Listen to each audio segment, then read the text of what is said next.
susirinkome Ukmergės sporto centro stadione tam, kad išmatuotume ilgiausią knygų skirtuką ir užfiksuotume Lietuvos rekordą, skirtą bibliotekų metams paminėti.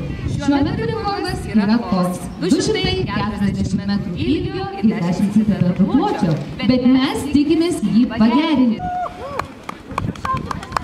Mėlyje, sveikinu visus susirinkusius, kad įrodyt, jog Ukmergės jaunimas yra pats daugiausiai skaitantis, nes šiandien jūs čia atnešėt beveik 3000 skirtukų.